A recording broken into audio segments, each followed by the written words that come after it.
oh man, I could do it, you know? And I'm trying to present a different version of that to the world, where it's like, all right, you know, the business aside and like all the ego shit aside, which really isn't my aim anymore, like my life is incredible. Like, I'm so fucking blessed. There's no cap in anything I just said to you. I got so much love in my life, so much joy in my life. Fearlessness that I didn't have before, you know, a calm, a serenity. My life is full, and it's not full of like the stuff that I was chasing before. I'm not here to like find my way back into nothing. Those people who don't get down with me, they probably never will, you know. To say that I don't love the craft is not true, but it's secondary to this other thing I got going on, because this is all temporary. And I don't want to get too far into this route, but like, people may not forgive me, but I know that I have been forgiven, you know, and I know that I am loved. And when you really know that in your fiber and on a cellular level, then what people think about you, you know, like, God bless them. It's not that it don't matter, because to say that like, I'm blessed in that I am in the public sphere and that people do have judgments about me. I'm blessed for the judgments. They keep me in line, you know. It's about perspective on it, you know. Like it's that can't call it shit, you know. I wasn't supposed to be there for whatever reason. Now he's got his reasons, but he's got, you know, there's a bunch of other reasons that I wasn't supposed to be there for that.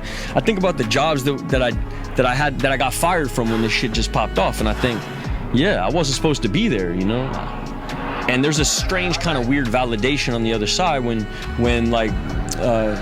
you feel like you've been saved from certain situations. And like, if I sit for 12 years, it's because I'm supposed to be sitting for 12 years, you know? If I never work again, that's exactly what's supposed to be happening. Like, my purpose isn't tied up in my craft like that anymore. And the other thing that's happened to me, because I've been blessed with opportunities since this shit happened, is when I do show up, my way of working is totally different. How so? It's free. It's free.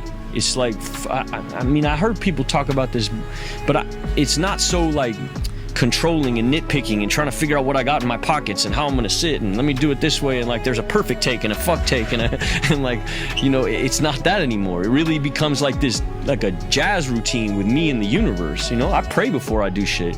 I be looking at my coworkers like, bro, I love you. You know, I guess like the motivator it's a different propulsion system. And so, yeah, so even that has changed in my life. And I never thought I was gonna work again. And the fact that the job that I got to come back put me into the church in a real way, not in a way that I had done it previously, in a very real way, felt almost bigger than the job. Wow. It still feels bigger than the job. Yeah. And so, I have a very defined version of God in my life. It's very defined, and I needed it defined. Now, that may not be for everybody, and that's cool. You know, you call it what you want. At the end of the day, what it really is it's just love. You know, every great Abrahamic text talks about the same shit. Like, God is love. And so I didn't know what love was. I didn't know what that actually meant. And what it is it's selfless service for your fellows. That's what love is. And so I never had really done any of that. I had never been in part of any of that. And so even Slauson, even the theater school was ego. It was straight up ego. Watch me bring art to the hood.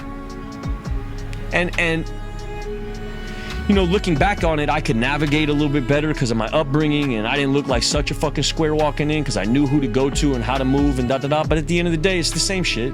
It's like virtue signaling. You know, watch me go be of service. And then I advertised it en masse, you know, watch me go do this thing. It's the shit that nobody sees. It's the quiet service. It's the quiet small work.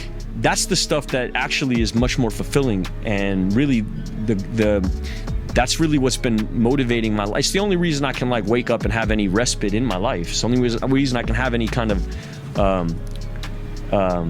reprieve from this nonstop monologuing that happens in my head that will put me in a shame spiral. You know, I could very easily walk into a coffee shop in the middle of Venice and look around and watch people look at me and write a whole monologue about how you think I'm the Elephant Man. And if I really want to, I could just go on Twitter and just scroll my name and just fall into some kind of K-hole of self-deprecating shame and darkness. Do you ever do that anymore? Of course. That's why this is a daily thing, you know? My ego doesn't just disappear, like ego death, but that motherfucker will pop back up at a moment's notice. The minute I do anything good. So prayer, what else? Like how do you keep it at bay? How do you keep it dead? Like how do you extinguish it when it pops up on a daily basis? Having a kid is really helpful for humility. Definitely. Because a kid don't care, you know? That's really helpful. She's very helpful in keeping me humble.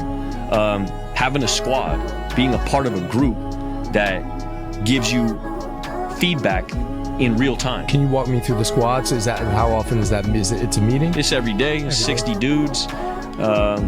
And yeah, we meet every single day, 6 p.m. on Zoom. We have bike rides on Thursday. We meet up at the beach on Sunday.